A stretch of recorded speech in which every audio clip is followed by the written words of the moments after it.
O'zbekistonda bir erkak itni o'ldirib, undan haykal yasabdi va maktab yoniga qo'yib ketibdi, bolalarni qo'rqitish uchun. Erkak nima maqsadda bu ishni sodir etgani hozircha bizga qorong'u, lekin albatta u qonun oldida javob beradi. Chirchiq shahrida 25-maktab yonida bir necha kundan beri o'ldirilgan itning jasadidan yasalgan haykal turibdi. Guvohlarning aytishicha, avval uni tirik hayvon deb o'ylashgan. Hayvonlarni himoya qiluvchi tashkilotlar albatta bu ishni befarq qoldirmaydi.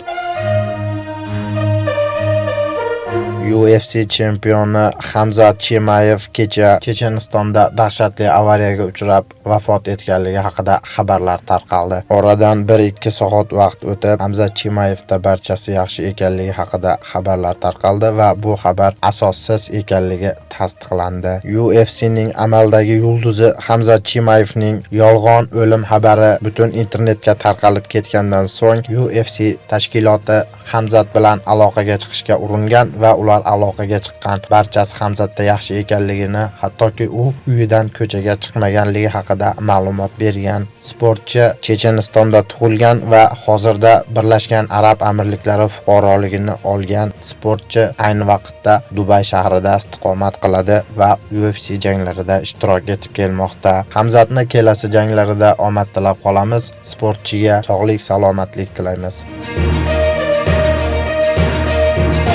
Checheniston prezidenti Ramzan Qodirovning o'g'li Adam Qodirov avtohalokatdan so'ng shifoxonaga yotqizilganligi haqida xabarlar internet tarmoqlarida juda ko'p tarqaldi. Kimdir uni Moskvaga olib ketilgan, kimdir esa u Grozniyda davolanmoqda degan xabarlar internet olamida shov-shuv ko'tardi. Shundan so'ng Ramzan Qodirov o'z Telegram tarmog'ida Adam Qodirovning videosini joylab, unda barchasi yaxshi ekanligini xabar berdi.